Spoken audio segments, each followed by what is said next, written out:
Can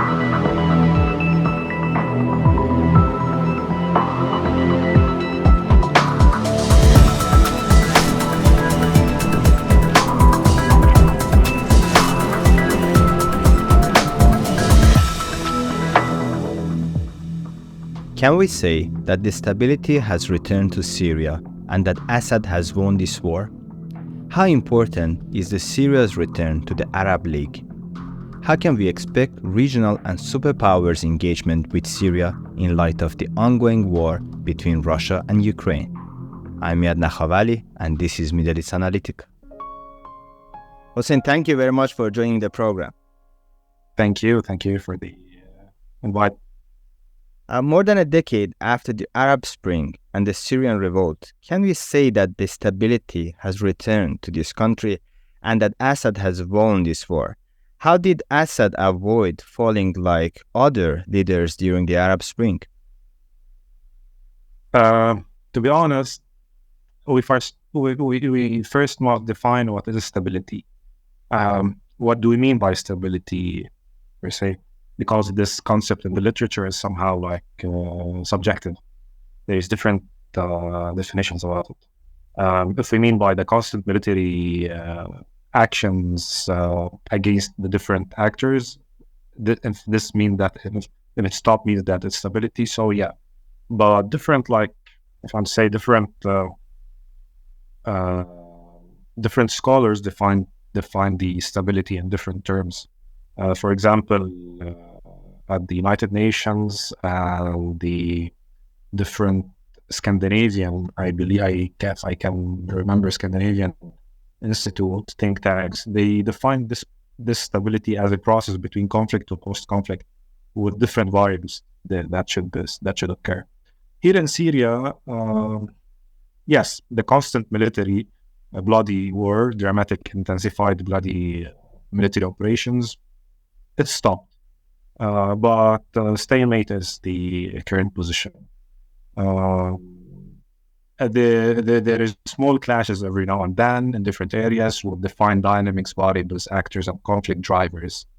Adding to this reality, there's like socioeconomic conditions of high poverty, high employment rate, deep continuation of the devaluation of lira. There's like a high destruction of the infrastructure, almost like the majority, almost like the United Nations, the Economic and Social Commission for Western Asia said that Syria needs almost like $400 to $450 billion for reconstruction to get back to the pre-position of the war. So adding to them the hard sanctions that Syria is living. So as a result, we cannot say that we are in a post-war stability. However, like it is a stalemate with defined conflict variables and borders. So the situation of the previous bloody dramatic war has ended true, but it's not a stability because different variables has emerged. Regarding why the President Bashar al-Assad avoided falling, in our region, if I want to say, leaders maintain power through three different factors. The first one is the state institutional standout. The second is the international strategic alliance. And the third one is the social support base. I start with the second because it was the main point in the Syrian case. The President al-Assad, but before him, his father, Hafez al-Assad, positioned the Syrian government and the Ba'athi regime very strategically to the extent that made the fall of the regime itself cannot happen unless its strategic allies would be deeply ill. They built like a strategic alliance with Russia and Iran, and this alliance at the time of the revolt, these two allies were like in a scale-up path. Iran was expanding in the region. They were winning in a strong position in Iraq, especially after the one of Nouri al-Maliki, which he was like part of the defined alliance with Iran, winning in Lebanon, winning in Palestine, they were expanding in the region, and Russia, they were trying to regain its international position after the collapse of the Soviet Union. This gave like the Syrian government like this push of international alliance that was not present in the different countries, similar like to Egypt or Tunisia. For example, in Egypt, their strategic alliance, the the United States, they left Mubarak suddenly and instantly. So this was one variable that made like the Syrian government to stand alone and do not fall. The second one is, for a lesser extent, was the Syrian government core institution that Hafez al-Assad and Bashar built. They did not collapse. The intelligence, for example, army, the security forces, in addition to different governance institutions, they remain like, and they maintain working for like a decade after the war ended, which was like very impressive and is needed for any state to stay running, especially like in a position of Syria.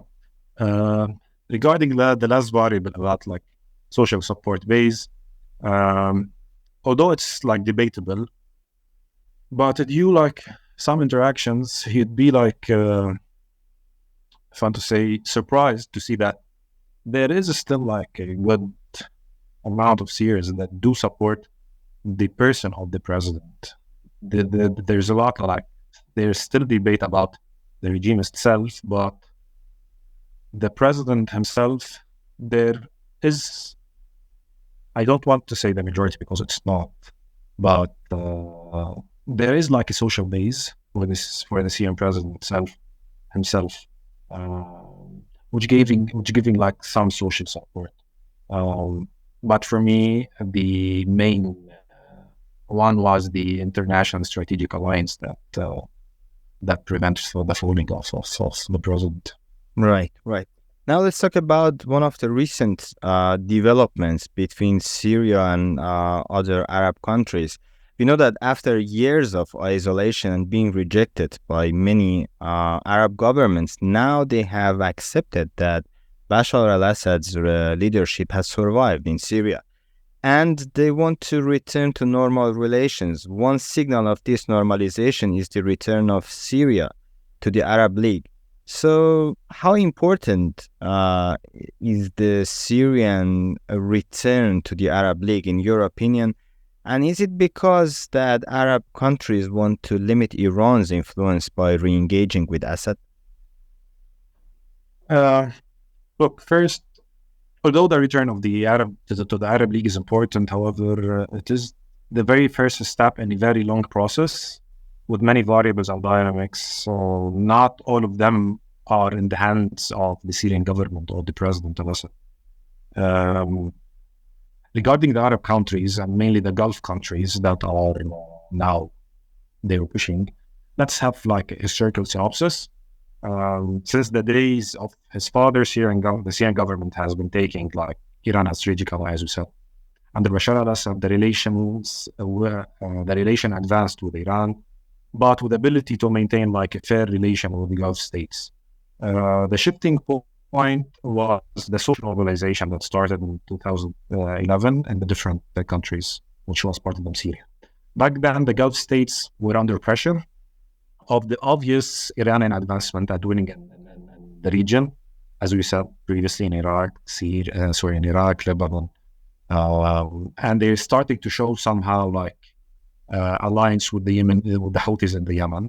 Upon this, with all what happened with the countries in the Arab Spring, the Gulf countries chose to topple off the Syrian government, aiming to have like a government that is closer to them and more distant from Iran.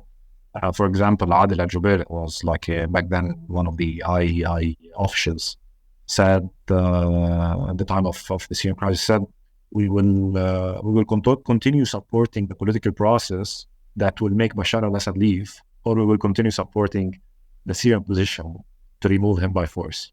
Mm-hmm. They wanted this. all countries almost like intervened in Syria, and the actors were divided in two groups, and the war now concluded. Concluded by how? By a winning coalition of the Syrian government, Iran, and Russia, and the other coalition of Turkey, the United States, Saudi Arabia, and Qatar, and the Emirates. They lost. The idea of removing Assad by force become unrealistic and unachievable after all the dynamics that Syria passed through. The losing coalition was divided in two groups, if I want to say. The first group was saying that to submit to the realistic situation and enter like an approachment process with the Syrian government. So it started by the United Arab Emirates and Bahrain. We saw the first country was the United Arab Emirates to approach in 2017, if I have my memory, either 2017 or 2018, and then followed by Bahrain. The rationale behind this approachment by the first group is first to preserve some interest in Syria. The second one is like Iran has gained like more influence, and being out of Syria would make the Syrian government with no option other than submitting more and more to Tehran, which will give, by definition, by default, Iran more and more influence. So they want such thing to counter this. The third rationale was that the Syrian crisis will end sooner or later, and with its end, there are like economic and reconstruction rewards, and the private sector of these countries want such rewards because it would be very lucrative and refreshing for their economies. Right. The second group said, although they won, the Syrian government won, and the coalition of Syrian government, Russia and Iran won, but they won't be able to sustain or materialize the winning due to the economic hardship Damascus has been living. But with economic and political pressure, the government might fall. So they continued. Now the question would be, what was the turning point to make the Gulf countries and mainly Saudi Arabia change? For me, an approachment with Syria cannot be read in solo without reading the other approachment with mainly Iran and the further steps to end like the war in Yemen. Why? Again, for me, the rationale behind it goes to two variables. The first one is that Saudi Arabia's strategic goal is to remain a welfare and rich country, put it with a decision to diversify its public income and not limit it to the petroleum revenues. So, for example, it started to work in tourism, businesses, aviation, and making like a business hub of its country. But to reach such point, it needs to ensure stability in its border and its deep region that affect its national security. So it started to do such thing to gain this stability in the region. This was the rationale behind it. Right. In exchange from the Syrian government, there are demands. The first one is like the security demand. The first thing, the security demand, which is the first and foremost, is the control of the Syrian borders from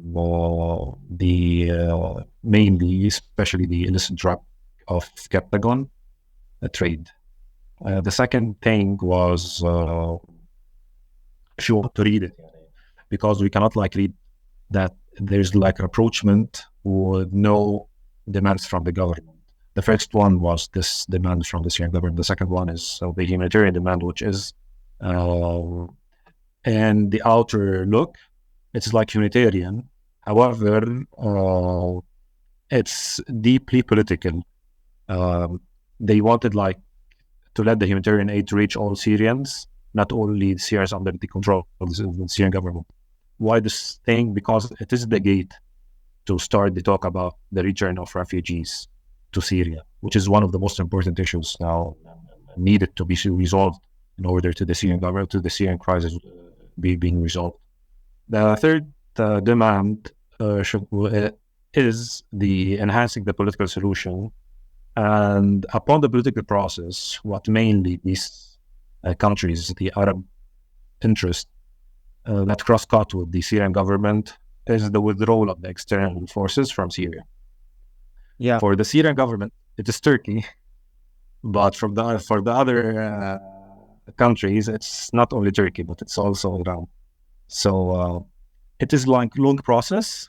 It's a very long process, and the join of the Arab League, as I said, it's only the first step with different variables. I explained few of them, and a lot of them need to be explained more.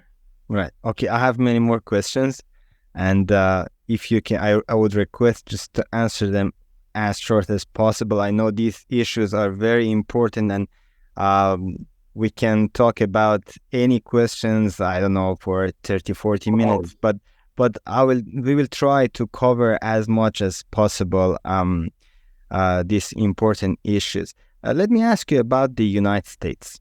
We know that the U.S. Is currently in the process of drawing down its military footprints in the Middle East region, and of course this includes Syria as well.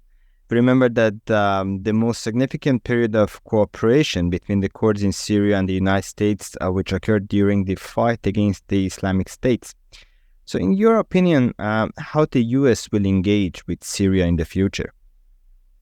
Well, the U.S. administration itself is ambivalent toward its stances inside Syria. There are different approaches inside the United States administration making to forecast the U.S. future engagement inside Syria is hard. For example, the last thing that we know about the U.S. president giving statement was a month before, and it was like in a very low event. Syrian person was talking to him, a Syrian activist was talking to him, and this activist said the president should leave. Biden said, I agree, and it was the only thing that we have so far as an update of the Syrian position.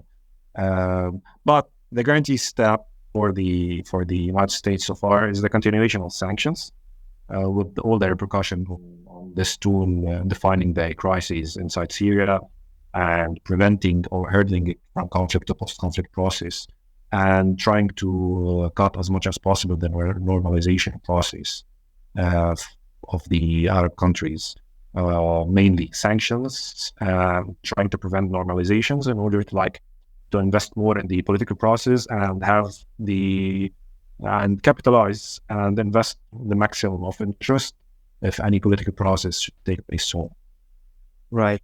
Now let's talk about the recent developments. And that's the war between Russia and Ukraine.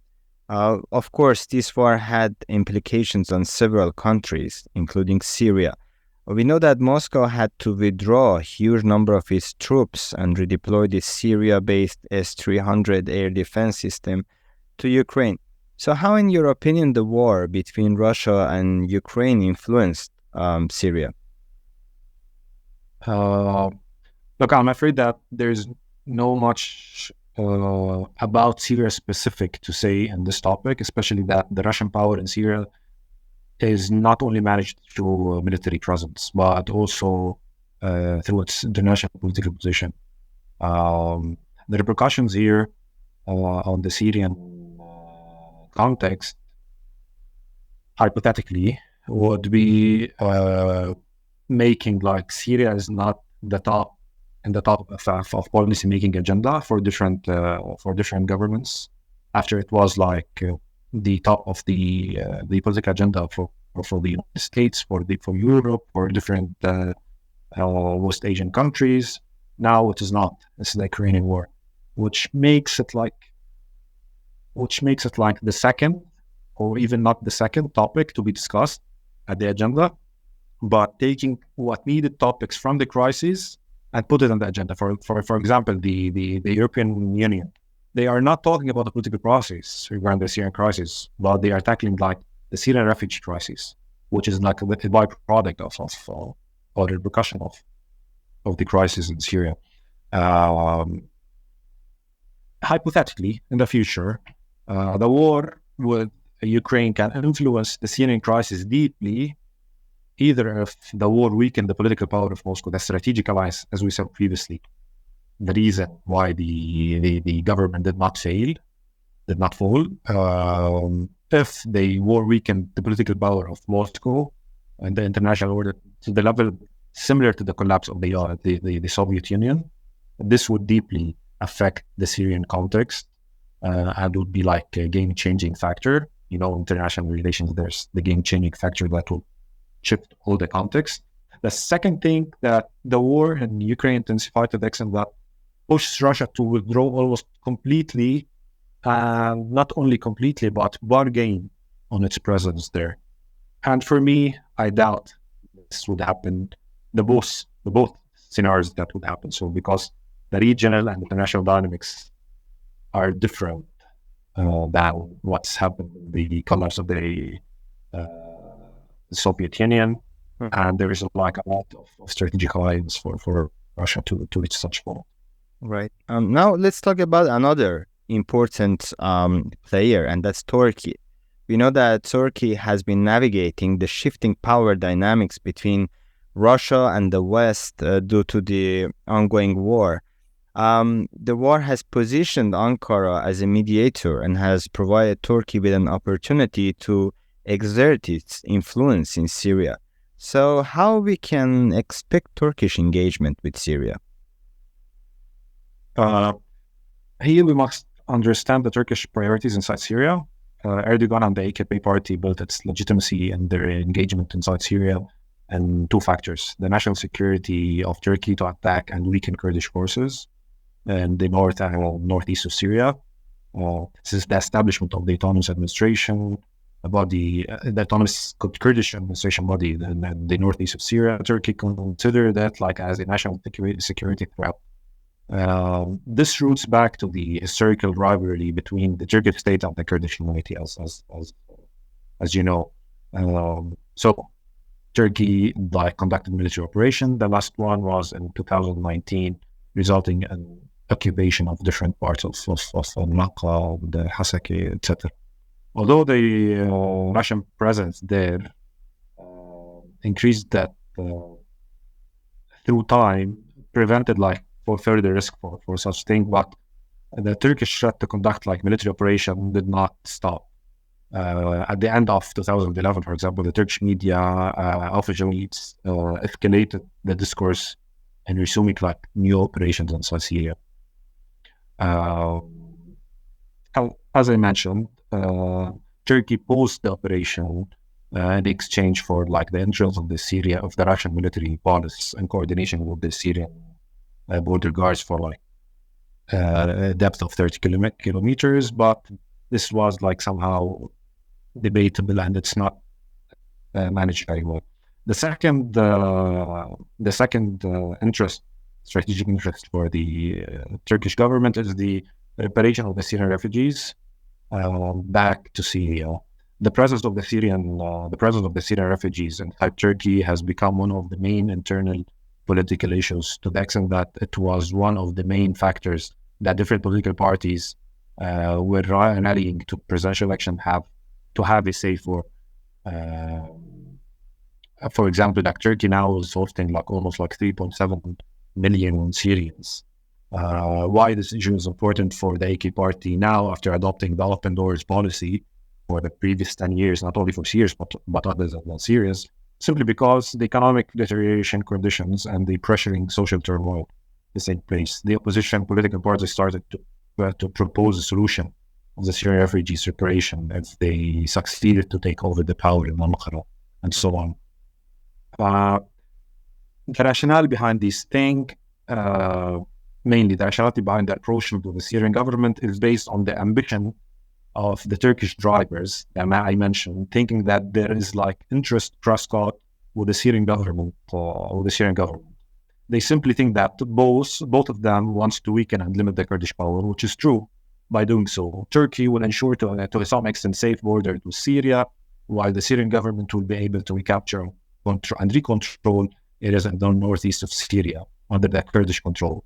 And most importantly, the Syrian government will control the petroleum and agricultural resources available in the northeast, which will alleviate some of the economic burdens.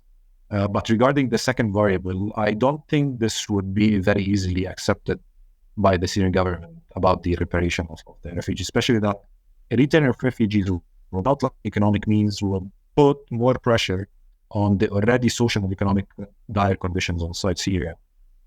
Furthermore, the Syrian government, although it passed like through a very tough period, but it's still a solid state. They're thinking about legitimacy and sovereignty and authority as needed factors for the future. So the Syrian president would never accept the return of refugees to the areas under the control of the Turks. Because of that, they are like demanding as a first step the withdrawal of the Turkish forces in order to continue like any rapprochement conditions. Now the talks has stopped, and we don't know in the future what will be take place. Right. Let me really quick move to Israel. It's also a very important issue. We know that Israel has intensified its military strike in Syria, targeting military sites affiliated with Iran and its proxies. We know that Iran has been militarily backing Syrian President Bashar al-Assad, and this led to increasing tension in the region. So, and also we know that in the same time, there is a right-wing government in Israel. So in light of that, and in light of the new government in Israel, should we expect more tensions between Israel and Syria? Look, it's mainly not about Israel and Syria, and it's more like about Israel and Iran. And Syria is part of the axis. Let me like, upon the 2011 revolt, Israel was happy and wishful to topple the Syrian regime and having like a new regime that withdraw the Syrian government from the axis of resistance. Syria was a huge pillar of the axis of resistance and strategic allies, as I mentioned, with Iran to tackle the Israeli strategic also enemy. If I want to say, the Syrian government built its legitimacy previously under Hafez al-Assad and under Bashar, while on the Palestinian cause, which make like fighting Israel is important. Nowadays, when the Israeli aim failed by toppling the Syrian government, it started like pursuing like a more aggressive interventionist military policy throughout Syria by attacking different targets. For example, Prime Minister Netanyahu in January 2019, I remember he said that the accumulation of recent attacks proved that we are determined more than ever to take action against Iran and inside Syria, just as we promised. In pursuing this strategy, Israel has been targeting different positions of the Iranians. So it is about Iran, not about Syria. But for me now, it is like a very critical time for Israel to do anything inside Syria to the extent that might lead to a war. They might continue like having like the same attacks every now and then in different positions that they were trying to curb down the advancement of the Iranian position inside Syria, not to making it like reach a level that is very, very, very critical for them, for their national security. But for me, it is like the Iranians now in Syria, they are in a position of very deep national security threat for Israel. They might continue to attack such things, but I don't think that in the near future, due to the different variables that Israel inside the state they are living, they might have this capacity to give like a big attack inside Syria that might end into a very big war, not even in Syria, because the axis itself, they have been like saying any war and previous war that it might not stop in the borders of one place, and it might go to the region itself. So I don't think that they do have the capacity so far in the near future. Okay. One another issue, again, if you can answer in a short way, and it's a very important issue of terrorism. We know that Syria won victory over ISIS on March 2019. How is the stance of terrorism in this country today? Unfortunately, Daesh is still there. Currently, Daesh is present in the desert. In the desert is part of different governments. In the Badia, Syria Badia, in the desert, in the western part of the resort, conducting like a different operation within and outside the locality of there. They are located there because in the desert, it's in the Badia, because it gives like geographical centrality, elasticity, and proximity to Iraq and the heart of Syria, like Homs and Reef Damascus. The Badia is cross-cut desert that join like Deir Zor, Raqqa, some of the south of Syria, Homs, and reach like somehow the Reef Damascus. Deir Zor was a stronghold for the Islamic State in Syria and the last governorate to fall from Daesh, and it is where they are more present now. Similarly, it is like in Raqqa. Daesh is remaining in the government again and doing like attacks against like the different actors with the precise focus on the southern part in Raqqa against the Syrian army and the Russians. There's like some kind of dynamic between Daesh and the SDF, the Kurdish Syrian Democratic Forces. They do like hit and run attacks against Daesh, which is the internal forces of the autonomous administration, and the SDF. They are trying to demonstrate its ability not only to stay in the governorates there, but also to reach different controlling parts of the other actors. For example, we witnessed like what happened in the Iran prison breakout in Hasake early this year. It was very, very big, and it was part of strategy of Daesh that if they succeeded to, they might ended up like doubling or tripling their militants inside Syria by breaking the prisons and taking them back to their positions. So, unfortunately, they are there and they are active. Hossein, last question, and in one sentence. We know that the Arab Spring didn't achieve its goals, and practically all of the nations touched by it are still suffering from authoritarian governments, lack of democracy, and poor economic condition. In light of this current situation, can we expect any awakening in our region once again? Look, the results of the 2011 revolts were non-linear for the different countries. The results in Egypt was not the same for Tunisia, and it was not the same for Jordan. It was not the same for Lebanon. It was not the same for Syria. So we cannot like have like this prototyping for everything. Back then, the people were suffering from not only authoritarian governments, but there was like political economy variables. I always give like this example. All demonstrations of the Arab government, they said the mobilization, the chant of Aish, Hurriya, Adala Ijtimaiya, which is Aish, which is the bread, Hurriya, which is the freedom, Adala Ijtimaiya is social justice. So the first one was the economy. It was the variable economy that they were chanting for. It was not also the political one. Now, many regions inside many countries inside the region are in economic turmoil, but the difference now is the whole globe almost is on the surface of economic collapse, or not. I don't want to say collapse, it was the wrong term, but in economic hard conditions. I'm afraid that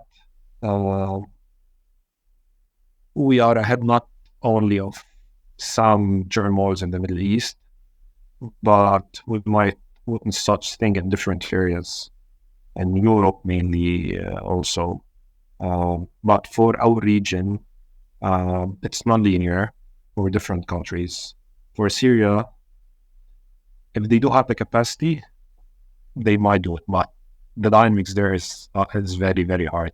In Egypt, due to the different rebellions that happened there, uh, um, and the solidification of the military power, it might have like different dynamics. Uh, it's not the time so far for such the Middle East. Hossein, thank you very much, and it was a pleasure talking to you.